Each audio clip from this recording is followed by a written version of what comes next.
Two archaeologists kneel on a wooden platform above a stone jar in the highlands of Laos. Below their hands, packed in earth, lie human bones, an iron knife, a copper bell, a single blue bead. The jar has stood here for 1,000 years. Everyone saw it. No one read it.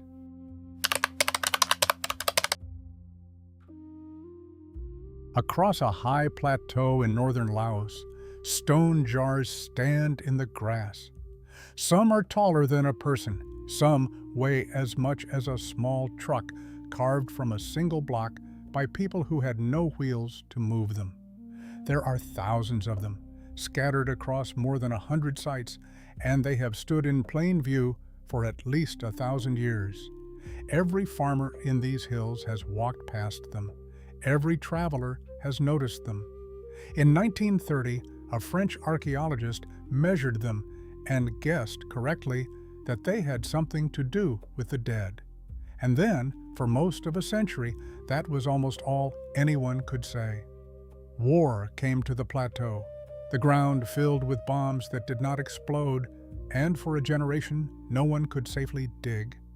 Picture a family climbing toward one of these jars at the end of a day, long before any of that.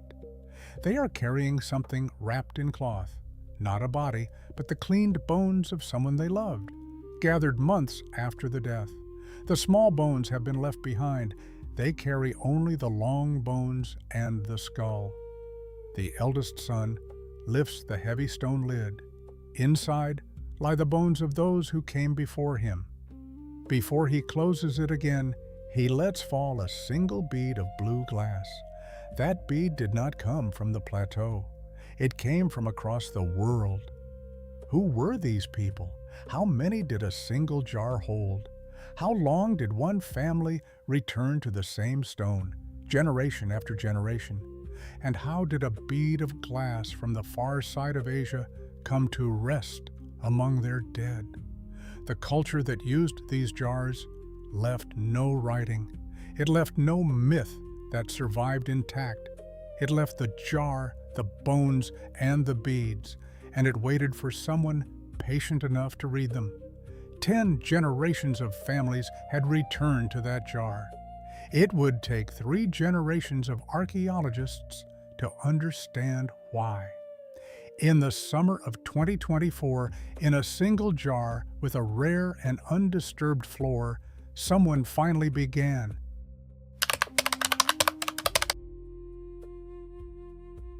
A farmer walks uphill through wet grass before the sun has cleared the ridge. The morning is cold, the way the dry season is cold here, 1,000 meters above the sea. Mist rises off the ground in low sheets. His trouser legs are soaked to the knee, and when he reaches out to steady himself against the great stone beside him, the rock is cold and rough under his palm, beaded with dew. He has done this every morning of his life. The stone he leans on is a jar, taller than he is, carved from a single block, its rim worn smooth by 1,000 years of rain. There is another behind it, and another beyond that. Dozens of them across the slope, gray shapes in the gray light, with cattle moving between them in the distance. He does not think about them. They have always been here. His father walked past them, and his father before him. This is the Plain of Jars in the highlands of Sheng Koang in northern Laos. It is not a plain so much as a series of rolling uplands, green in the monsoon, golden in the dry months, ringed by mountains. And it is scattered across more than 120 known sites, with thousands of these stone vessels, some small, some 3 meters tall, and weighing several tons. The people who live here have always known the jars are old. They have farmed around them, sheltered beside them, told stories about them. What they have not always been able to do is walk freely among them, because the ground itself is not safe. Beneath this grass, in places, lie bombs that fell 2 generations ago and never went off. Red-painted markers stand at the edges of some fields, warning where it is not safe to step. Clearing them is slow work, still going on today. So the jars have stood in plain sight and out of reach for longer than anyone can remember. Everyone has seen them. That is not the same as reading them.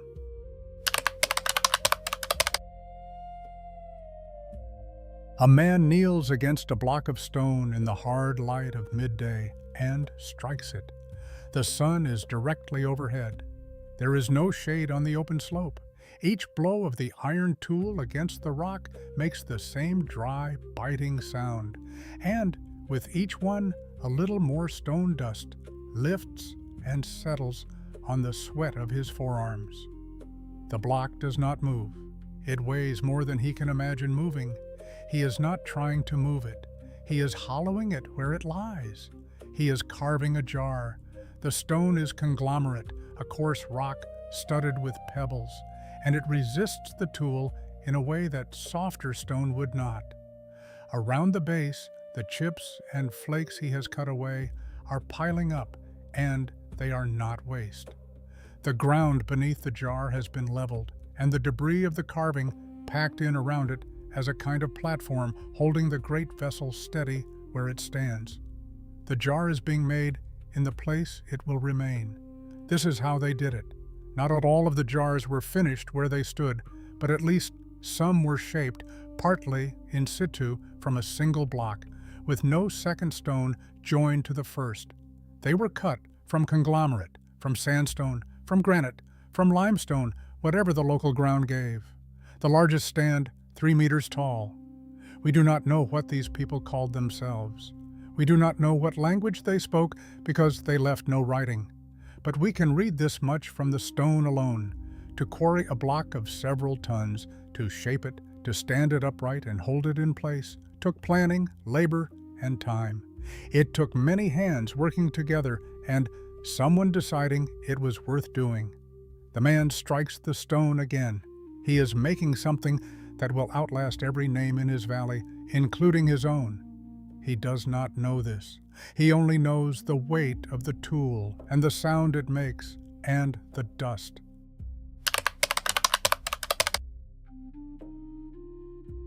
A woman walks between the jars in the last light of the afternoon, and her shadow falls long across the grass behind her. The jars are new. Their rims are still sharp where the tool left them, not yet rounded by rain, and as she passes one, its shadow crosses her face, and for a moment, the air there is cold. She runs a hand along the edge. It catches at her skin, rough, freshly cut. There are no bones here. The field is empty and clean, and only beginning. She belongs to the people who made the jars. And here is the strange thing, the thing that took archaeologists the longest to understand. She may have lived many centuries before anyone was laid to rest in them. The jars were not all made at once. The tradition of carving them seems to stretch across an enormous span from the end of the 2nd millennium BC down toward the 13th century AD, a chronology still only loosely understood.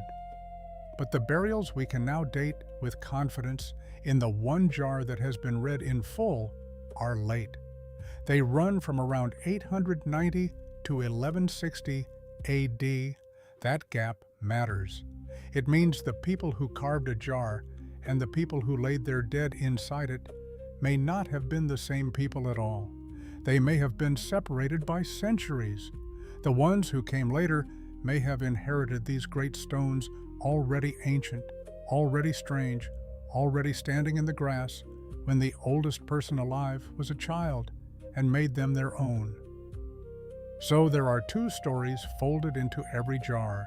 There is the story of who made it and the story of who used it. We are only now learning to tell them apart. And of the first story, the one this woman belongs to, we still know almost nothing. Who carved the jars and why remains unknown. She walks back down the slope as the light goes. Behind her, the new stone waits, empty for people she will never meet.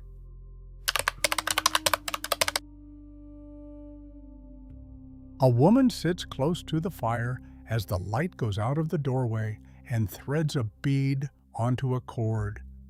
The bead is glass, blue-green and faintly translucent, and it is cool between her fingers, fingers hardened by the work of the rice fields. When she holds it up, the firelight passes straight through it and glows, a small lit thing in a dark room. Beside her lie others, two the color of orange embers, one black. She works the cord through slowly. She does not know where the blue one was made. She only knows it is the most beautiful thing she owns. It was made very far away. The plateau where she lives is high and remote, ringed by mountains, days of hard travel from any coast. And yet a thread of trade reaches all the way up here into these hills and has for generations. We know this because the beads themselves can be read. Centuries later, in a laboratory, the glass from this jar would be measured atom by atom, and it would speak. Most of the beads were made in southern India, drawn from molten glass in a technique perfected there. Two were made from a different recipe. One used in Mesopotamia, half a world to the west. One had traveled, most likely, from southern China or northern Vietnam. Think about what that means. In the 9th, 10th, 11th centuries, this was an age of moving things, an age of the Khmer, of Song China, of a vast Islamic trading world stitching the Indian Ocean together. Beads of the very same type have been found at Angkor, and some of them, carried hand to hand along that network, ended their journey here, on a cord, by a fire, in the hills of Laos. She ties off the cord. The blue bead hangs at her throat. She has no word for the places it passed through, but she is wearing the far edge of the world, and she does not know it, and it does not matter that she does not know it.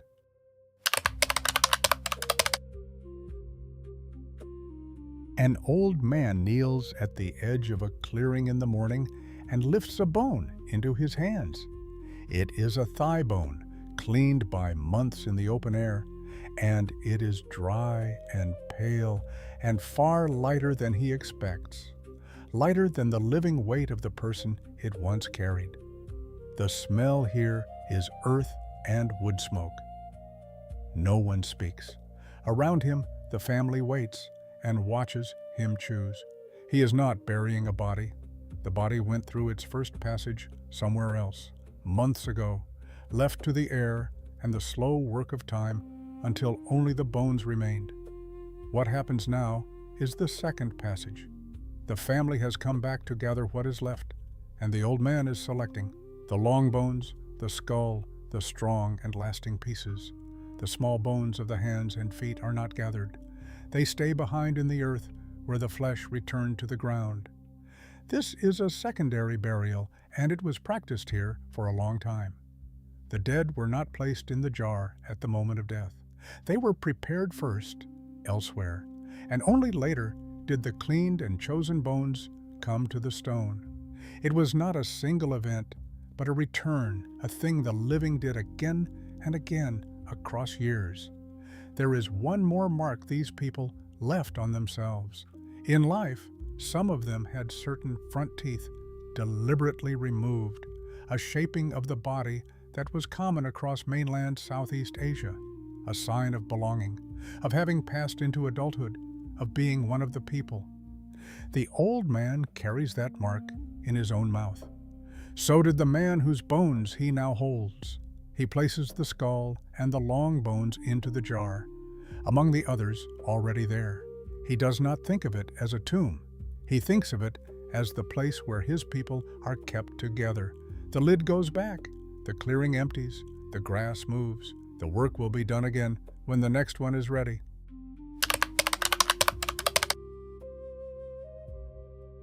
A woman in her 60s climbs a low mound at Site 1 on a dry season morning in 1930 and stretches a measuring tape along the flank of a great stone jar.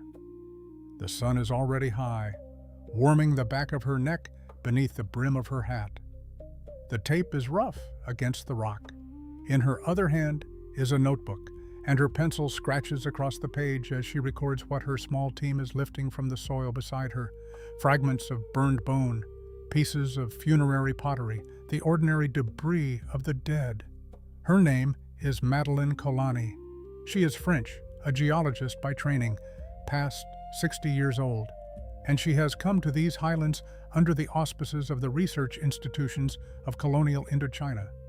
She is doing something no one had done before, measuring the jars systematically, digging carefully around them, asking not what story explains them, but what the ground itself can show. Before her, the guesses had been simple. An earlier visitor had supposed the jars were for storing food or water. Colani, looking at the burned bone and the pottery and the way the sites were arranged, reached a different conclusion. These were not granaries. They had to do with death. The jars, she argued, were funerary monuments, and the bodies placed near them had been treated before they came to rest. She was right. She published it in 1935 in 2 volumes, the first real reading of The Plain of Jars. But being right is not the same as proving it. She had the shape of the answer, not the whole of it. She could not say how many people a single jar had held, or across how many years, or how far their world had reached. She had read the first line of a very long sentence. The rest of that sentence would take another 90 years to read. Colani would not live to see it. She set down her pencil, closed her notebook, and left the plateau to a century that was about to become very dark.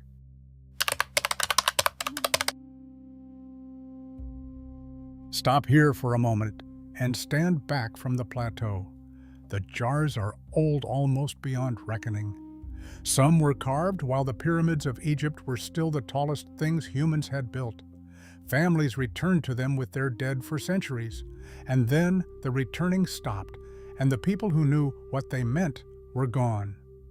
Colani read the first line in 1930 and named it, "This is about the dead," but she could not finish the reading, and after her, history closed the door. The century that followed brought a world war, then war after war across Indochina, and finally a rain of bombs onto these hills that left the ground unsafe to walk, let alone to dig. For decades, the plateau kept its answer. The proof Colani never had would take not one more archaeologist, but 3 generations of them, each adding a little, before anyone could read the whole sentence. So hold one image as we go forward. A jar at Site 75 with an undisturbed floor, sealed and waiting. Inside it, in the dark, the bones of a family lie packed against the stone, and a single blue bead lies among them, exactly where it was let fall. It has been waiting 900 years for someone to lift the lid.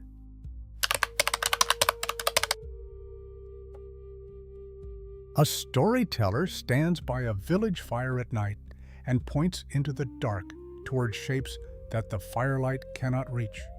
One side of his face is hot from the flames, the other side is cold with the night air. Beyond the circle of light, the jars are only suggestions, dark bulks against a darker hillside, and the children lean in to hear what he will say they are. He tells them about Kun Chung, a giant, a warrior king who long ago won a great battle in these hills and ordered the jars to be made so that he and his men could brew and store Lao Lao, rice liquor, and celebrate the victory. The jars are giant cups. That is why they are so large. That is why there are so many. It is a good story. It is also entirely a later invention. The people telling it are Thai, who came to this plateau long after the jars had fallen out of use, and they inherited the stones without inheriting the memory of what they were for. The thread of meaning had already been cut. The objects remained in plain sight, and a new story grew up to explain them, a story with no connection to the families who once brought their dead here. This is worth sitting with. It shows that an object can survive perfectly while its meaning vanishes completely. The jars never disappeared. People looked at them every day, and still the truth of them was lost, replaced by a giant and his liquor. Then the silence deepened in a harder way. The 20th century came to these highlands, and with it, a war that reached the plateau from the sky. For years, conflict made this one of the most heavily bombed landscapes on Earth, and afterward, the unexploded remnants of it stayed in the ground. Scholarship became not just difficult, but dangerous. The jars stood through all of it, holding their bones and their beads, while above them, the question of what they were went unasked, because no one could safely come close enough to ask it.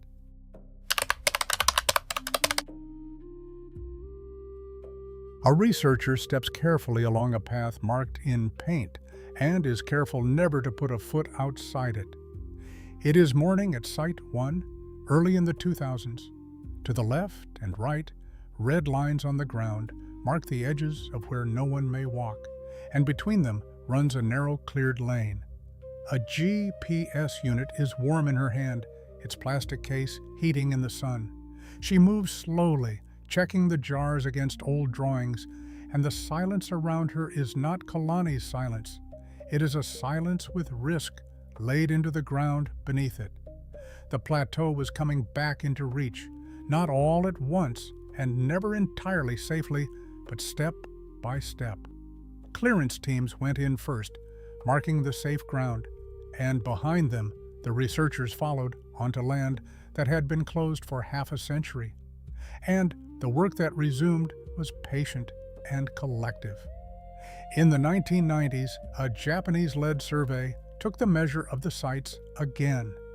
Around the turn of the century, a Lao and Australian partnership began careful excavation, picking up the thread that Colani had dropped. Through the 2010s and into the 2020s, season after season, teams mapped, dated, and dug, each adding a little to what was known. In 2019, the Plain of Jars was recognized as a World Heritage Site, its importance now beyond dispute. But notice what had not yet happened. Through all of this, no one had found the one thing that would settle the matter completely: a jar with its original floor intact, its contents undisturbed, its full sequence still readable from bottom to top. Every team added a sentence to the page. The decisive jar had not yet been opened. The researcher reaches the jar she has come to measure, kneels at the edge of the cleared lane, and begins to write. She is one of many hands across many years, none of them working alone, none of them the hero of the story. The reading was being assembled slowly by people who knew they might not be the ones to finish it.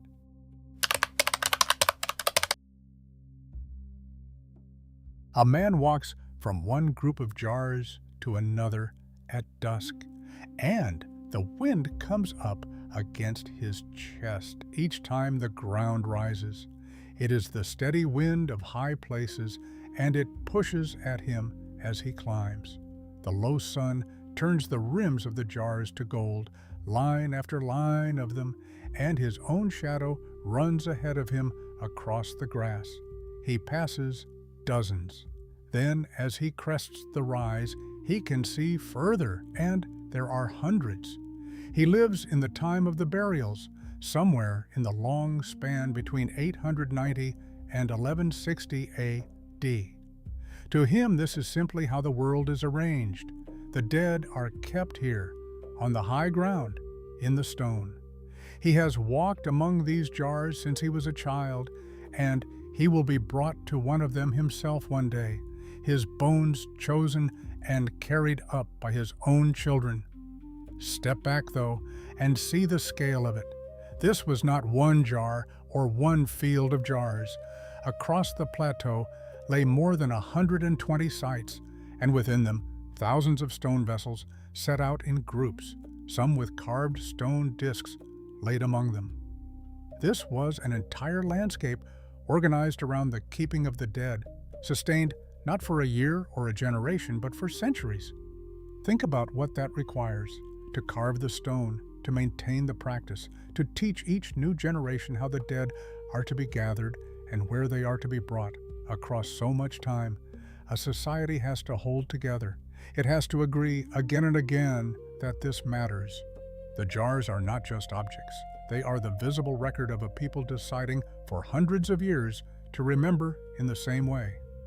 The man reaches the group he was walking toward and stops. The wind drops for a moment. Somewhere among these stones, his father is kept. Somewhere among them one day he will be. He turns for home as the gold goes out of the rims and the plateau goes gray.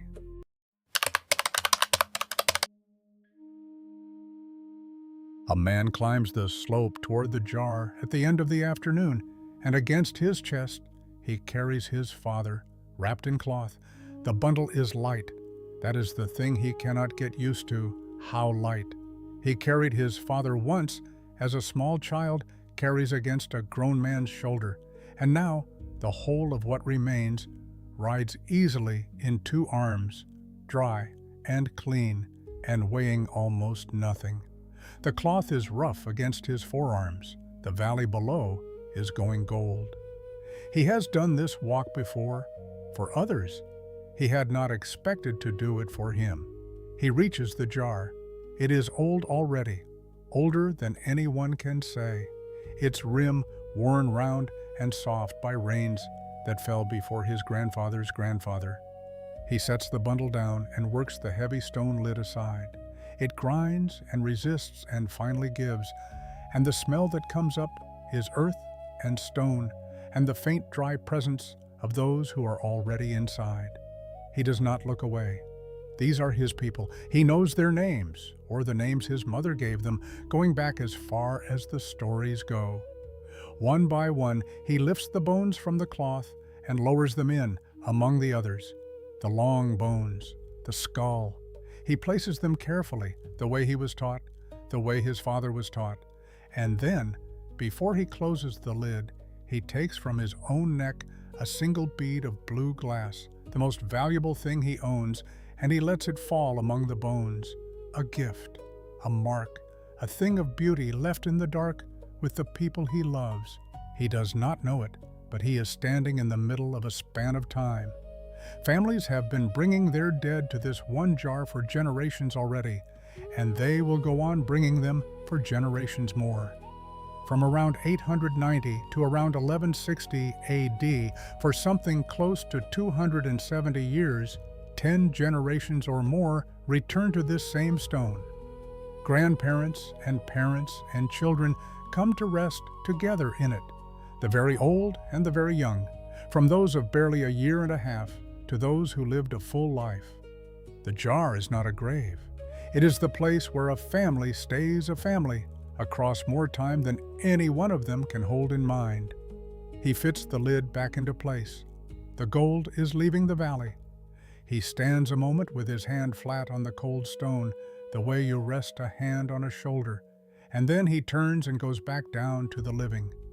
Behind him, the blue bead lies where it fell, against the bones, in the dark, and the stone holds.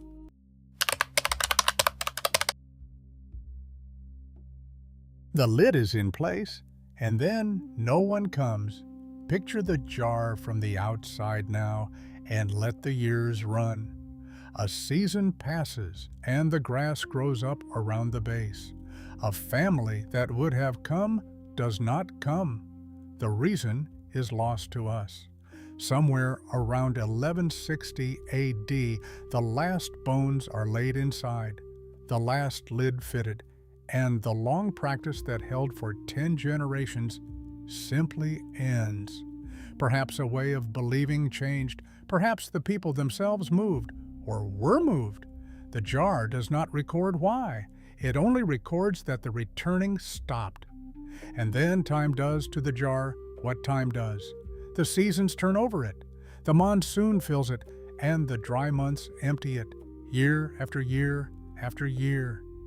At some point, the heavy lid shifts and slips and falls, and no hand sets it right. Soil works its way in, Grass seeds blow into the dark and root in the sediment above the bones, and the inside of the jar, layer by patient layer, fills with the plateau itself. The blue bead lies where it fell, and the earth closes gently over it. Above the grass, the world changes completely. New people come to the plateau and look at the jars and see giant cups, the work of a warrior who never existed. Travelers pass through, Europeans among them in the last century or so, and they pause, and they write a word in a notebook, jars, and they go on. They see the stone perfectly. The stone is impossible to miss, but not one of them can read what is inside it, because the thread that would explain it was cut long ago, and the only record left is the record the jar keeps to itself, sealed under a meter of soil. This is the cruelest kind of forgetting. Not the loss of a thing, but the loss of its meaning, while the thing sits in plain sight. A buried city at least announces, when it is found, that it was lost. A vanished script declares itself unreadable the moment you set eyes on it. The jar did neither. It stood there in full view the whole time, intact, monumental, looking exactly like an answer, while holding its question in the dark. To see it was easy. To see it was almost the problem, because seeing it felt like knowing it, and it was not the same thing at all, and the dark deepened. In the last century, the wider world arrived overhead, and for a long stretch of years, the ground around the jars became one of the most dangerous places on Earth to set a foot wrong. The remnants of that time settled into the soil and stayed. Whatever the jar had to say, it would not be said while the very act of digging could cost a life. So the jar waited longer still. From the last burial around 1160 to the day someone finally lifted that sediment away, grain by careful grain, was a span of more than 850 years, the better part of a millennium. The bones lay in the dark the whole of that time, packed against the stone, keeping perfectly the answer that no one above them could read.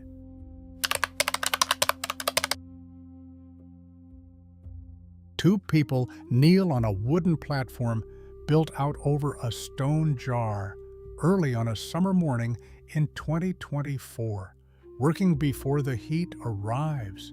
It is already warm, the damp tropical warmth that will be hard by midday, and the backs of their shirts are beginning to dampen as they bend over the open mouth of the jar.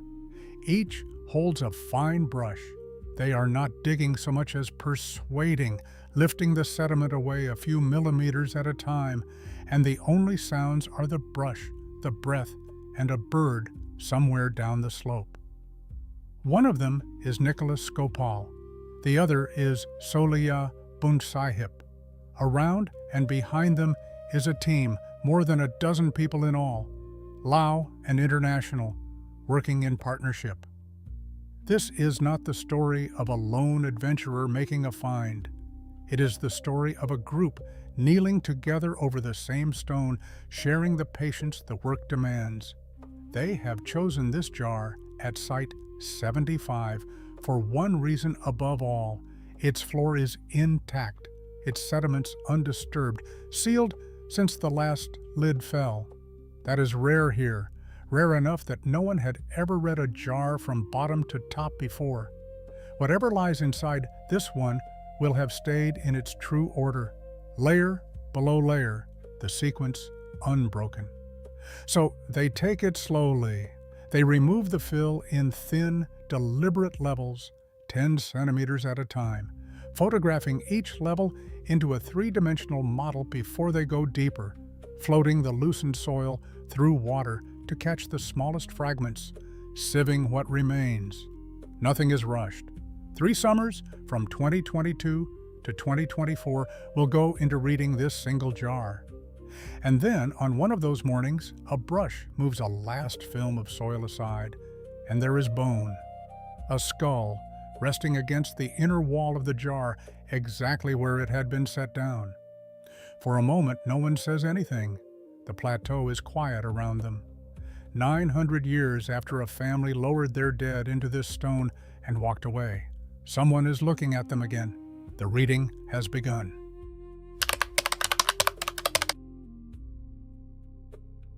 A technician peels open the plastic sleeve of a sample under the cold light of a laboratory, far from the plateau, and the small sound of it is the loudest thing in the room.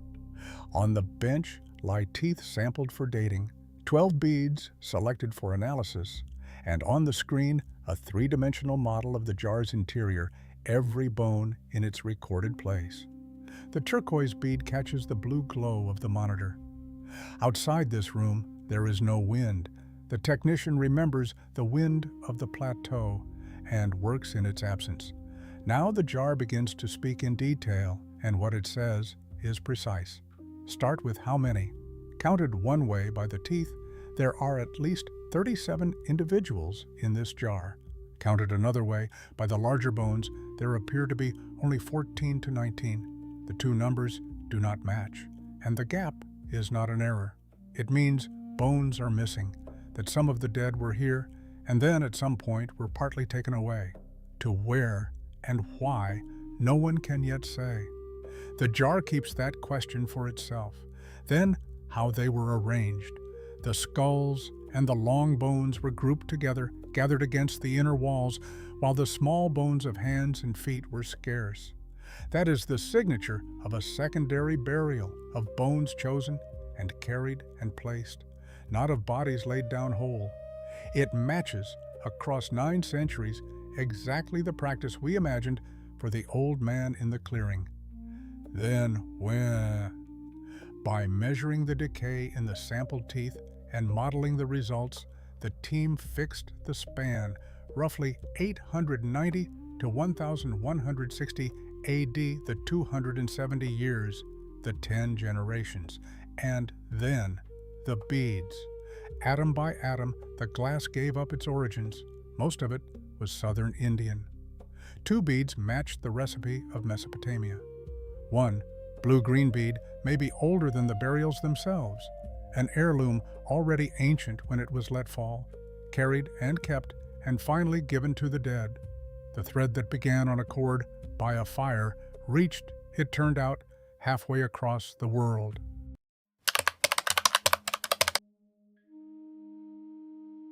A man sits at a desk in Australia in May 2026 and watches a page finish loading on his screen.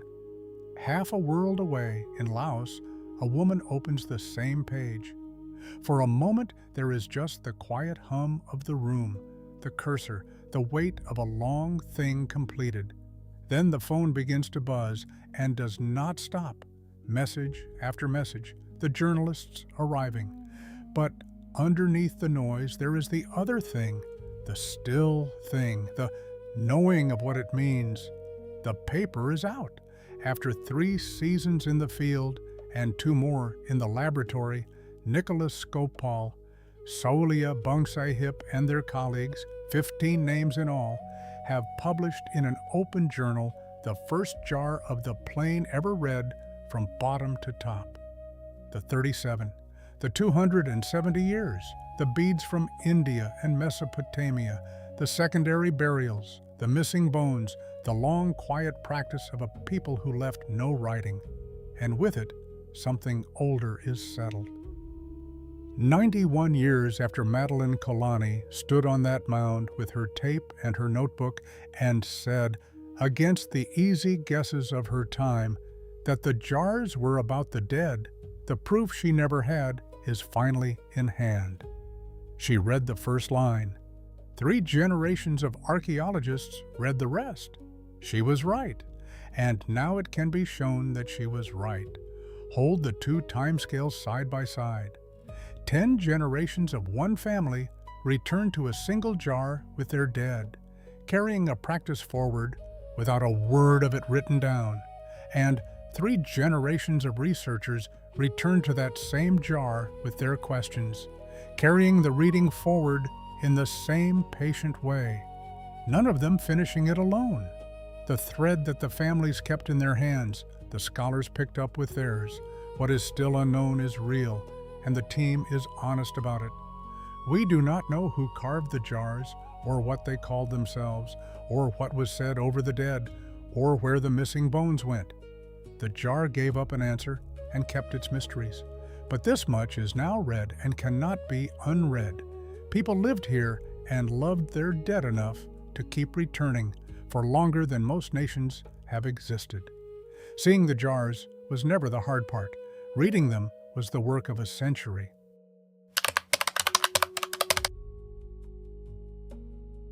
So this is what was on the plateau the whole time.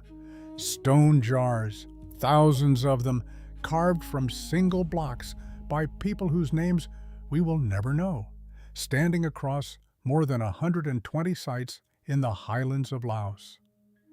For a long span of years, families climbed to them, carrying the cleaned bones of those they had lost, and laid them inside, and came back generation after generation to the same stone. They marked their dead and themselves in ways we can still read in the bone. They left a bead of glass that had traveled half the world to reach a fire in the hills. And then the practice ended, the meaning slipped away, and the jars went on standing exactly where they were, in full view, holding everything and saying nothing. That is the particular shape of this forgetting, and it is worth naming clearly because it is not the kind we usually picture. We tend to imagine the past is buried, lost underground, waiting to be dug up. But the jars were never lost. No one ever stopped seeing them. They were too large to overlook, too strange to forget. What was lost was not the object, but the reading of it. For 1,000 years, the jars sat in the open, looking exactly like an answer, and almost no one understood that they were a question. To see a thing, it turns out, is not to know it. The hardest things to recover are not the ones that vanish. They are the ones that stay in plain sight, wearing the face of something already understood, and the thread that survived all of it was never written down. There was no chronicle here, no inscription, no sacred text carried out of a falling city. There was only what people did with their hands, repeated until it became who they were. The gathering of the bones, the choosing of the long ones and the skull, the carrying up the slope, the lifting of the lid, the gift left in the dark. For 10 generations, that was the whole of the transmission, not a record of the practice. The practice itself passed living from parent to child until the day it stopped. When it stopped, the thread should have ended there. For most of a millennium, it almost had. And then it was picked up again by other hands working in the same patient way. A geologist in her 60s with a measuring tape who read the first line and was disbelieved and turned out to be right. The teams who followed her across a dangerous century, each adding a sentence, none of them living to read the whole. And at last, the people on the wooden platform with their fine brushes, lifting away the soil a few millimeters at a time, until a family that had waited 900 years in the dark could be counted and dated and understood. 10 generations kept the thread by living it. 3 generations recovered it by reading it. The shape of the two is the same, no one finishing alone, each handing on a little more than they received. Stand on the plateau now, at the end of a day. The jars are going to silhouette against a sky turning rose and gray. The wind moves through the high grass, the same wind that pushed against a man's chest 1,000 years ago as he carried his father up the slope. There is no inscription to read here, no voice to recover, no name. There is only the stone and the grass and the wind, and somewhere in the dark inside the stone, where a brush once found it, a single bead of blue glass carried half the world and let fall among the bones by someone who loved someone and came back again.